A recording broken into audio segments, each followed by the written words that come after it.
नमस्कार। ये है कहानियों का अद्भुत संसार। किस्सा कहानी, कहानियाँ जिनमें हम लिखते हैं खुद को।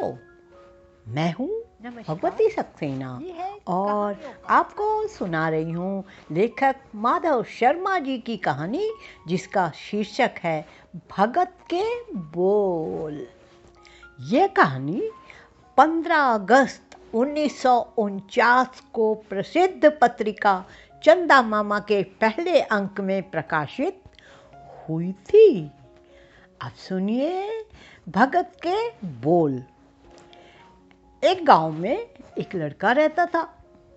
देखने में बड़ा सुंदर, प्यारा प्यारा मुखड़ा, स्वभाव इतना अच्छा कि सारे गांव के लोग उसे प्यार करते थे। उसके सभी हमजोली उम्र उस पर जान देते थे। उसके एक इशारे पर मर मिटने को तैयार थे। वो कभी झूठ नहीं बोलता था, किसी के मन को दुख पहुंचाने वाली बातें न करता था। किसी के मन को दुख पहुंचाने वाली बातें न करता था। हमेशा दीन दुखियों की मदद करने की कोशिश करता था। सिर्फ उसके परिवार वालों को ही नहीं, सारे गांव को उस पर अभिमान था। उसमें एक बड़ी अद्भुत शक्ति आ गई थी। उसके मुंह से जो बात निकलती वो जरूर होकर रहती। इसी से सब लोग उसे भगत कहा करते थे।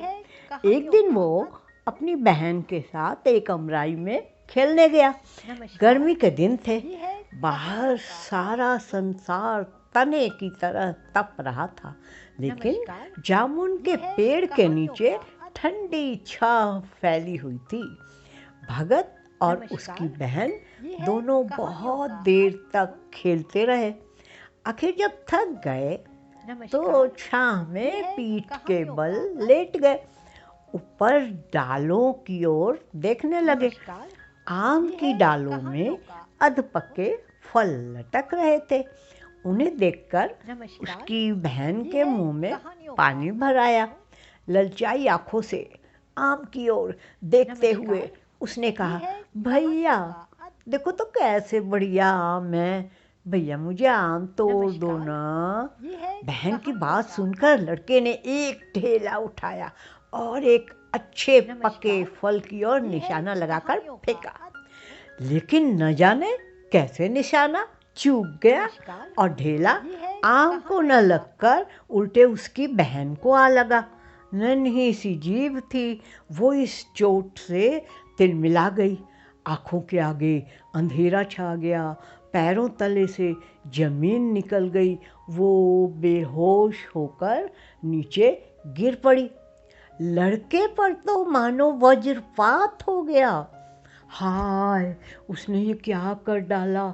लेकिन सोचने के लिए समय ही नहीं था।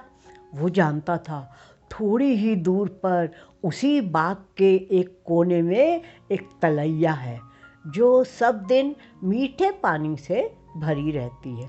बस वह दौड़ता हुआ जाकर चुल्लू में ठंडा पानी भर के लाया और नीचे बैठकर अपनी बहन के मुंह पर पानी छिड़कने लगा। धीरे धीरे उसको थोड़ा होश आया और वह इधर उधर देखने लगी। लड़के ने सुख की सांस ली। खैरियत थी, ढेला किसी नाजुक जगह पर नहीं लगा था, वरना जान पर आ बीतती। अब वह लड़का इस सोच में पड़ गया कि ढेला उसकी बहन को कैसे लगा। उसने निशाना तो सही लगाया था। ढेला वहीं उसका फेंका हुआ बहुत देर तक दिखाई दे रहा था उसको। उसने तय किया कोई ऐसी शक्ति है जो आँखों से ओझल रहती है और यह उसी की करतूत है। यह सोचकर उसे बड़ा गुस्सा आया। वो अपने आप में बड़बड़ाया, वो शक्ति नाश हो जिसने यह अन्याय किया है। इतने में उसकी बहन पूरी तरह होश में आ गई और उठ बैठी। ये देख वो बहुत खुश हुआ और बोला, देखो इस बार ये आम जरूर तोड़ देता हूँ। और यह कहकर उसने और एक ढेला उठाया। इस बार ही खूब बढ़िया निशाना लगाया। इस बार ढेला जाकर ठीक आम को लगा और आम डाल से टूटकर अलग हो गया। लेकिन अजीब बात ये हुई, न फल ही नीचे गिरा न ढेला ही, दोनों आसमान में ऊपर की ओर उड़ने लगे। लड़के ने समझा थोड़ी दूर जाकर वो जरूर नीचे गिरेंगे, इसलिए वो उनके पीछे पीछे दौड़ता गया। लेकिन वो फल और ढेला दोनों नीचे नहीं गिरे, वे उसी तरह आसमान में उड़ते ही गए। लड़का उनके पीछे दौड़ते हुए बहुत दूर चला गया। आखिर वह फल और ढेला दोनों जादू के घोड़े की तरह उड़ते उड़ते आसमान में गायब हो गए। वो लड़का लाचार होकर घर लौट आया। उसकी बहन बहुत देर तक उसकी राह देख देख कर घर चली गई। लड़का लौटकर घर आया तो उसकी माँ ने देखा वो बहुत ही थक गया है। उसका सारा बदन, कपड़े लत्ते धूल से भरे हुए हैं। तब उसने झट नहाने के लिए पानी गर्म कर दिया। लड़का नहाने गया, लोटा पानी डुबोकर सिर पर उड़ेला। लेकिन आश्चर्य, बहुत हिलाने डुलाने पर भी छोटे से एक बूंद भी पानी नहीं गिरा। आखिर में उसे चुल्लू में तेल की तरह पानी लेकर मल कर नहाना पड़ा। नहाने के बाद वो तौलिया लेने गया। तौलिया दीवार पर एक खूंटी पर टंगा था। लड़के का हाथ वहाँ तक नहीं पहुँच सकता था, इसलिए वो उछला। बस उछलना था कि ये उड़कर एक ही दम उस 5 मंजिले मकान के ऊपरी छत पर पहुँच गया। उसकी बहन वहीं थी। उसे ये देखकर बड़ा आश्चर्य हुआ। वो जाकर लोगों को बुला लाई। लोग दौड़े, ये देख बड़े अचरज में पड़ गए। वे कहने लगे, अरे भगता, तू तो बड़ा भारी पहलवान बन गया। 5 मंजिले मकानों पर भी छलांग मारकर चढ़ जाता है। अब तो तू कुछ दिन में आसमान में भी उड़ने लगेगा। इतने में उस लड़के की बहन ने उससे कहा, भैया, कल मेरी गेंद छत पर चली गई थी, जरा खोज कर उसे नीचे फेंक दो। लड़के ने गेंद ढूंढ निकाली और नीचे फेंकते फेंकते एक लात जमाई। अरे ये क्या हुआ? वो संभल न सका और एक पल में नीचे आ गिरा। इतनी ऊंचाई से गिरने पर भी किसी की भी हड्डी पसली चूर चूर हो जाती। लेकिन लड़के के भाग अच्छे थे, उसे उतनी ज़्यादा चोट नहीं लगी। तुरंत एक डॉक्टर ने आकर जांच करके बताया, डरने की कोई बात नहीं है। तब सबके जी में जी आया। डॉक्टर ने इंजेक्शन देने के लिए पिचकारी निकाली। उस समय पिचकारी दी जाती थी। डॉक्टर ने इंजेक्शन देने के लिए जैसे ही पिचकारी निकाली तो देखता क्या है, नली में दवा चढ़ती ही नहीं। उसने समझा शायद पिचकारी खराब हो गई है, इसलिए दूसरी पिचकारी निकाली, लेकिन उसमें भी दवा नहीं चढ़ी। डॉक्टर ने एक एक करके कई पिचकारियाँ आजमाई। पिचकारियाँ मीन्स इंजेक्शन जिससे लगाते हैं, लेकिन किसी से काम न चला।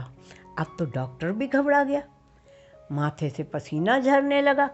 आखिर इन पिचकारियों को हो क्या गया है? लोग यह सब देखकर क्या कहेंगे? कहेंगे इतना रुपया मिट्टी करके डॉक्टरी पास करके आए हैं, लेकिन एक छोटा सा इंजेक्शन नहीं ले सकते। अब वह किसी को कैसे मुंह दिखाएगा? डॉक्टर इसी उधेड़ बुन में पड़ा था कि अचानक उसका मरीज मुस्कुराता उठ बैठा और पूछने लगा, माँ, मुझे क्या हो गया था? ये सब लोग हमारे घर में क्यों जमा है? जो देखने के लिए खड़े थे सब दांतों तले उंगली दबाने लगे। कुछ लोगों ने लड़के को हनुमान जी का इष्ट है, कुछ ने समझा उस पर भूत सवार है। दूसरे दिन से उस लड़के के यार दोस्त भी यही जादूगरी दिखाने लगे। एक लड़का 25 गज की ऊंचाई तक उड़कर धीरे धीरे नीचे उतर आया। दूसरा भी ऊंचा उड़ा, तीसरा उड़ते उड़ते आसमान में गायब हो गया। एक पानी में पैदल चलने लगा तो दूसरा हवा में उड़ने लगा। एक लड़का दीवार पर चींटी की तरह रेंगने लगा तो दूसरा चमगादड़ की तरह छत से लटक गया। एक सिर के बल हवा में लगा तो दूसरा सिर के हवा में चलने लगा। दूसरा पीठ के बल आसमान में तैरने लगा।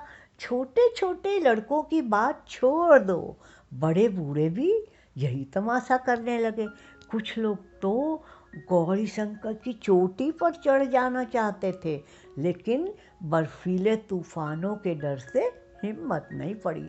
तो यह सब अनहोनी बातें देखकर लोगों को अपनी ही आँखों पर विश्वास ही नहीं होता था। लेकिन थोड़े ही दिनों में ये बातें पुरानी पड़ गईं और इनकी ओर कोई ध्यान भी नहीं देता था। इससे और भी कई फायदे हुए। लोग अब भारी से भारी चीज़ें भी आसानी से उठा लेते थे और बड़ी से बड़ी चट्टान भी इस तरह उठा लेते मानो वो कोई छोटा सा ढेला हो।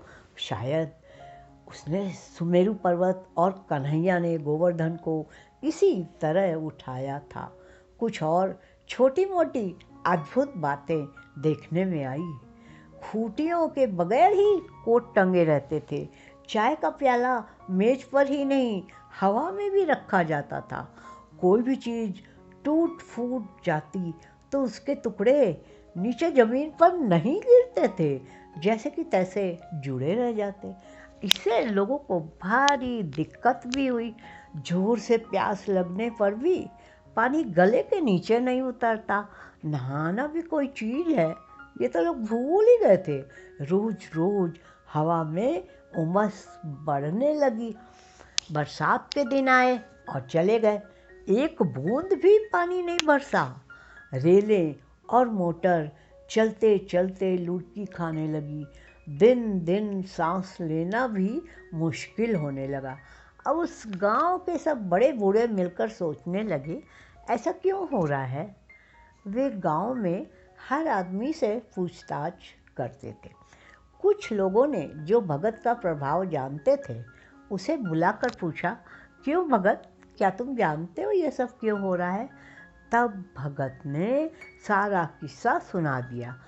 तब उसके मुंह से अचानक जो बात निकल गई थी उन्हें भी सुना दी। सारा किस्सा सुनने के बाद बड़े बूढ़ों ने उससे प्रार्थना की कि तुम अपने बोल लौटा लो, नहीं तो दुनिया चौपट हो जाएगी। तब भगत ने अपने बोल लौटा लिए। अब बड़े बूढ़े समझ गए कि भगत के बोल के प्रभाव से जो शक्ति नष्ट हो गई थी वह भी पृथ्वी की आकर्षण शक्ति थी। जब पृथ्वी ने चीज़ों को अपनी ओर खींचना छोड़ दिया तो थोड़ा सा धक्का लगते ही हर चीज़ मीलों दूर चली जाने लगी। सो भी धरती पर ही नहीं, आसमान में भी जब हवा का दबाव जाता रहा तो सांस लेना भी मुश्किल हो गया। बच्चों, कहीं तुम भी भगत की तरह चढ़कर नीचे नहीं कूदना, बस हाथ पैर टूट जाएंगे। नमस्कार, ये है तो दोस्तों, बस ये कहानी इतनी ही।